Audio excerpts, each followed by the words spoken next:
Hi, my name is Lela Gannon, and today I'm going to be talking about backpacking. So, some of you might have noticed I wasn't here last fall, and despite popular opinion, I didn't spend those 4 months wandering around the wilderness. I went to a school with classrooms and teachers and, indoor plumbing. Some of you might have heard me talk about this school, and some of you might even know that the whole reason I came to Oak Ridge in the first place was so that I could go there. It's called HMI, which stands for the High Mountain Institute. It's located in Leadville, Colorado, 10,000 feet above sea level, and it is without a doubt the most memory-filled and meaningful place in my life. So, what's up with the wilderness stuff? Well, at HMI, we, the 42 juniors who made up semester 29, went on 3 backpacking expeditions during the course of the semester.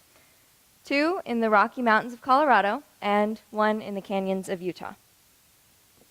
The rest of our time was spent on campus. We had classes, we climbed the occasional 14,000-foot mountain, we went biking, we cooked, we ran, we walked dogs, and we hung out. Occasionally, we had a square dance. But the wilderness aspect was definitely there. A lot of people ask me why. Why would you want to leave your friends and family to go roam around the wilderness in Colorado with a 50-pound pack on? And I understand that question. I don't really have a great answer. The main reason I applied to HMI was because my brother had gone, and I had seen a huge change come over him when he came home.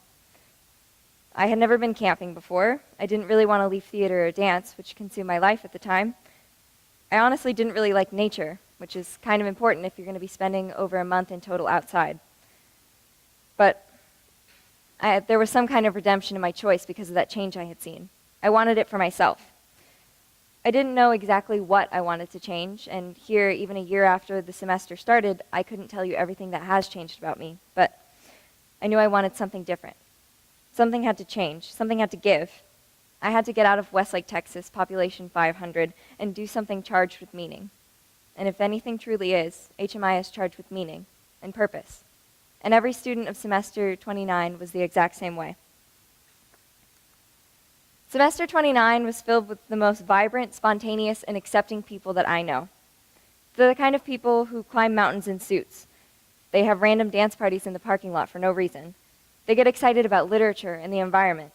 They're the kind of people who get up at 3 a.m. to summit a mountain and witness the sunrise at the exact same time. And they're the kind of people who genuinely care about each other. A lot of the good character that you can find in an HMI student comes from something called EB, which is expedition behavior.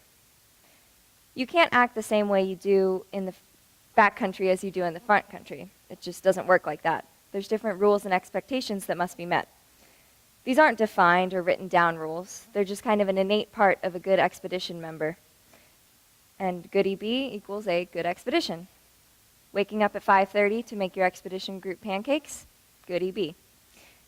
Bringing an extra bag of Snickers to give to your group once you've reached the summit of a mountain, good EB.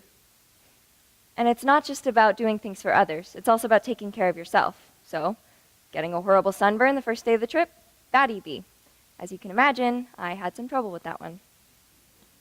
The cardinal rule of backpacking, as described by Howard Toome, is do not complain about anything, ever.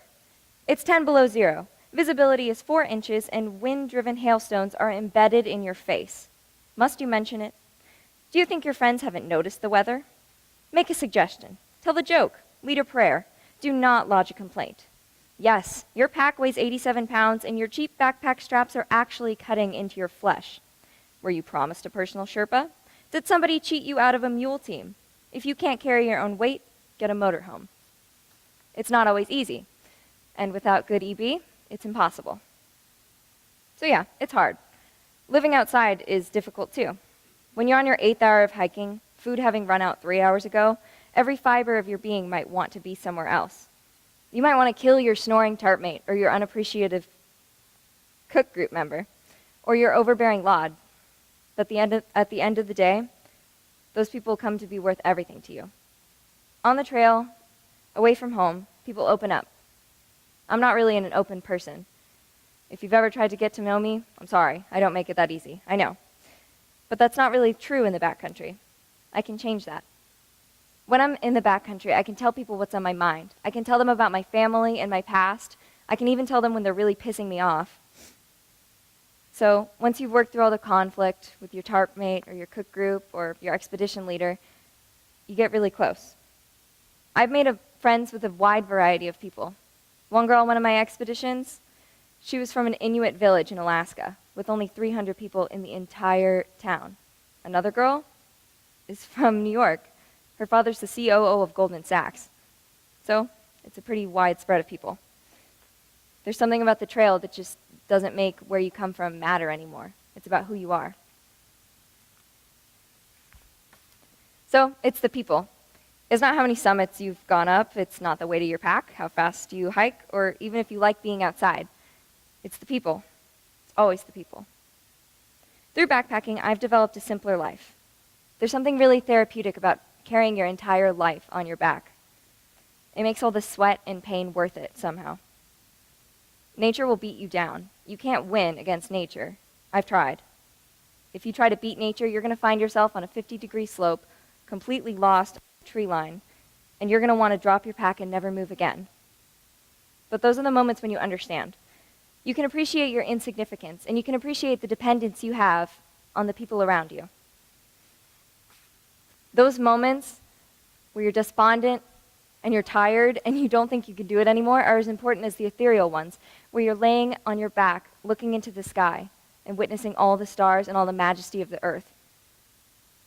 You're not thinking, what am I doing Saturday, or do we have a government? You're more focused on, where am I going to sleep tonight? And occasionally, where the hell am I?